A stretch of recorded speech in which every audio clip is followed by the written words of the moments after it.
Bill O'Reilly had Kirsten Powers on his show to debate the issue of ISIS, specifically ISIS gains in both Iraq and Syria, and they had an interesting back and forth. Let's listen to a piece of that. And then they should go in and get them.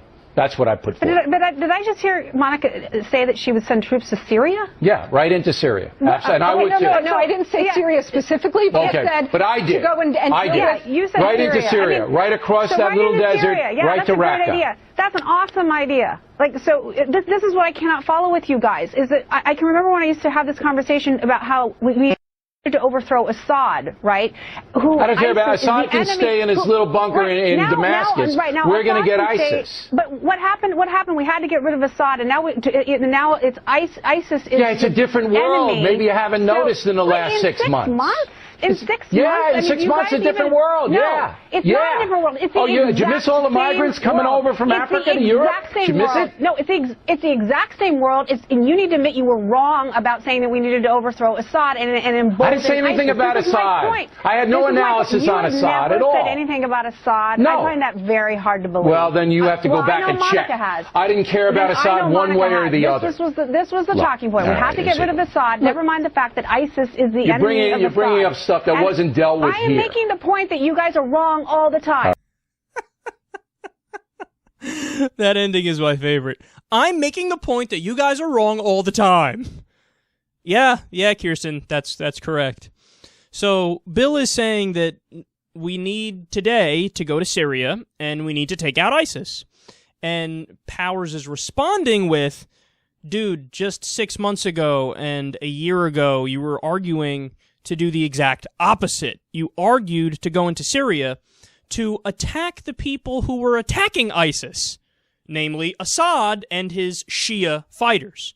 Now you flipped and you're trying to pretend like you didn't flip, and you're trying to pretend like you know what you're talking about when it comes to the Middle East, when you clearly don't. So, again, I'll read it to you. Powers says, you need to admit you were wrong about saying that we need to overthrow Assad. O'Reilly interjects, I didn't say anything about Assad. I had no analysis on Assad at all. Powers says, you never said anything about Assad? O'Reilly said, no! I never said anything about Assad one way or the other. Okay, so now you heard O'Reilly there. You heard his tone, you heard his conviction, you heard him loud and clear. He did not contradict himself, and he certainly did not take an anti-Assad stance. This man, Syrian dictator Bashar al-Assad, is a war criminal, a mass murderer, and a baby killer.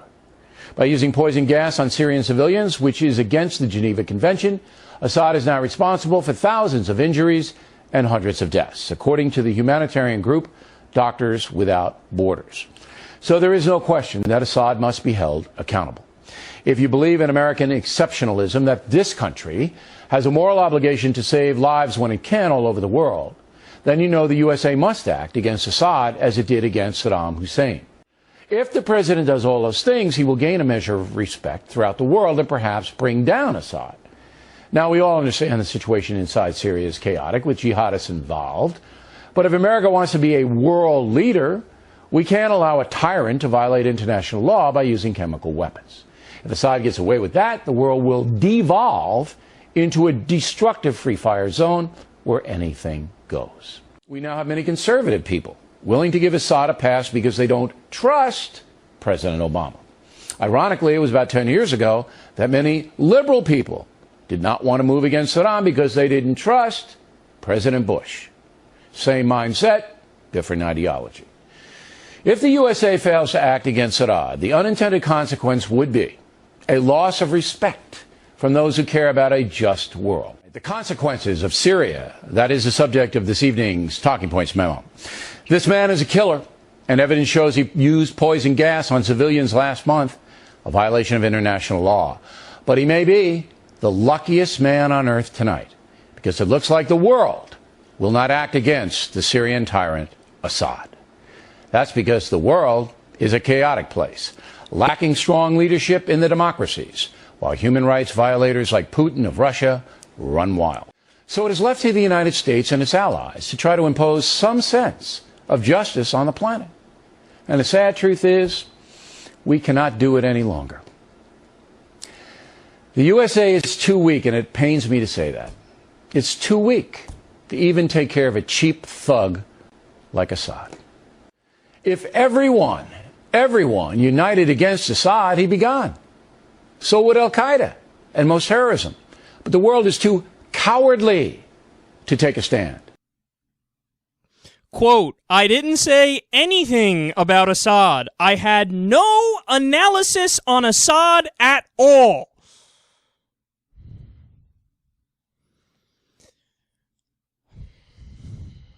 There's really not much to say about that, is there? Now, we went through this same bullshit when Media Matters and Mother Jones and other news organizations found out that Bill O'Reilly was lying about personal stuff, too. He said he saw nuns get gunned down. Turns out that, I think it was in El Salvador, turns out he showed up a year after, and then he says, no, I showed up a year after, but they showed me pictures of nuns getting shot in the head.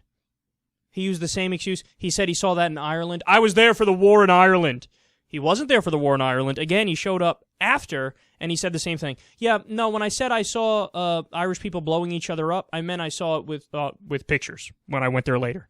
Oh, really?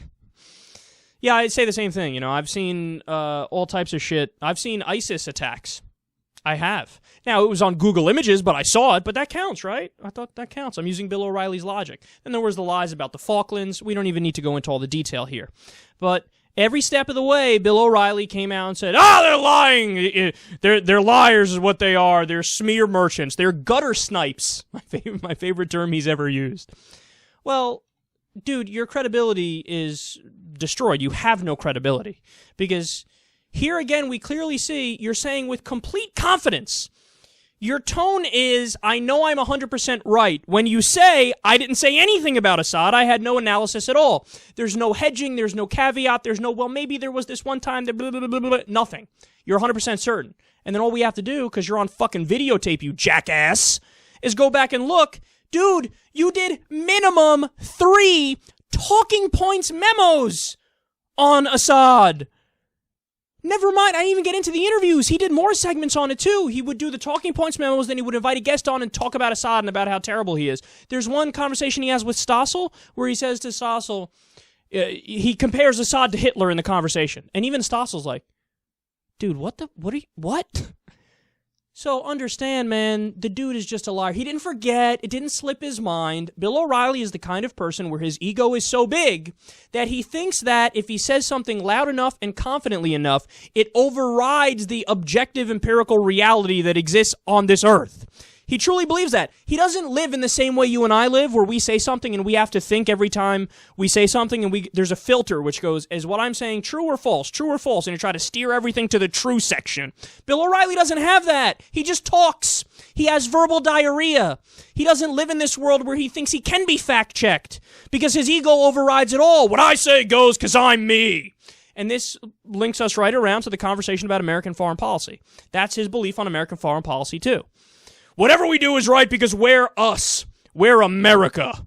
And whatever we do is right. So that's how you can have somebody who's a bloviating idiot who one day goes out there and argues to take out Assad, and within a year he totally flip-flops and argues, hey, let's take out the people who are attacking Assad. So you switch sides in a war, and you act like you didn't just contradict yourself and you didn't just flip sides in a war.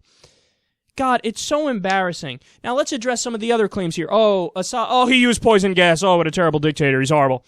Okay, first of all, best case scenario for the people who are saying that about Assad, they have to acknowledge the other allegations as well, that the rebels used poison gas also.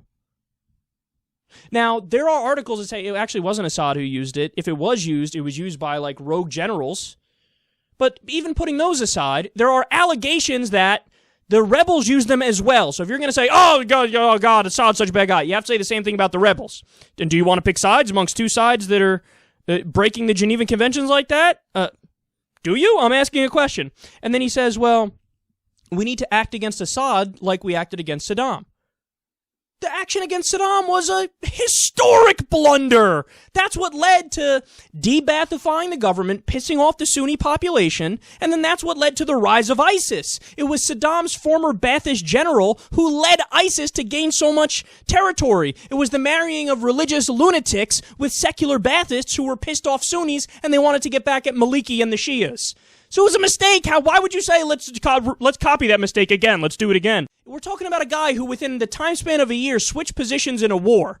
He's clearly not, a real moral crusader looking to do the right thing. What he is a guy who believes, by definition, America should flex muscle and we should be imperialist leaders and we should use our power. So that's what it really comes down to. Any excuse where he can say, let's send our troops, let's do another war, let's show everybody that we're the boss here, he will use.